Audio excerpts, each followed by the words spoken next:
And he said, yes, sir. Colonel McCrasten said, look, my men are working 7 days a week with no time off. We're fighting a war. And he says, I suggest you put on a pair of coveralls and get out there and help that mechanic that you balled out. So that's the kind of a general he was. Colonel he was at the time. So I told that story once we came back to the United States at a big gathering. And he was, Colonel McCrasten, which was a general by now, was sitting in the audience. And I said, if you don't believe my story that the way I've told it, you're welcome to say something. And I never got any answer from him, so pretty well he accepted it. So that's one of the incidents that happened over there. It was quite interesting. And he got more work out of any man than any other general, I believe, because he was a man's man. Tell them what they did with the donkeys, sending him over to China about that. Well, after we came home, I understand the story about they took a lot of donkeys over there to forge through the jungles when they were building the Burma Road. And they'd haul these donkeys over there because that was the only thing that the pack mule, they could haul the supplies in for these people doing this work. Well, when the war was over, they tried to give them to the Chinese. No, they tried to give them to the Indians because most of them were on the India side. The Indians didn't want them. They didn't know what to do with them. They tried to give them to the Burmese. Burmese didn't want them, so they took them to the Chinese. The Chinese took them wholeheartedly, and they ate them. Hauled them over the hump. Hauled them over the hump, and the Chinese ate them. They needed it. That's about the only thing I could think of now at the time. We had to build our own maintenance stands. We had to figure out ways to repair the tires on these airplanes. A lot of the tools were gathered up and manufactured by the ingenious Americans. That's part of what helped win the war. And I can't think of anything else I could add to it right at the moment. So what was the condition of the airplanes that you were maintaining? Were they in great shape, or were they just worn out, or what was it like? Well,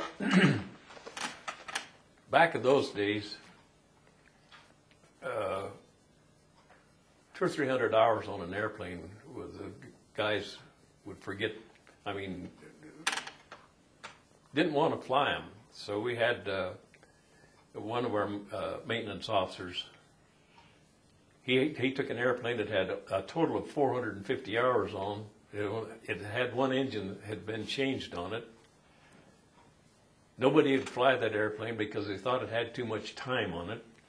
So he took a crew with him, did a bombing run, and when he came back off his mission, he made a low-level run over the runway and did half a loop on it, put it back on the ground, and he says, I don't want any people running our airplanes down. They're well maintained. They did a wonderful job maintaining the airplanes.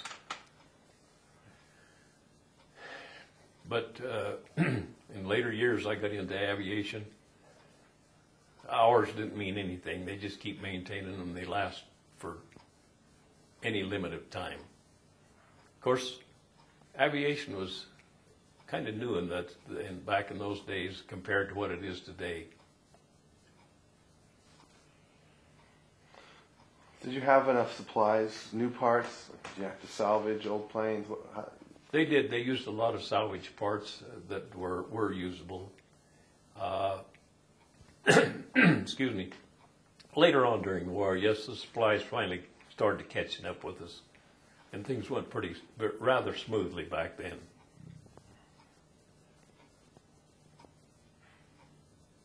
You lived in a compound set aside for you? More or less. We lived in, when we were in when we were in Karachi, we lived in tents. When we were in Gaya and Allahabad, when we were in Gaya, we lived in thatched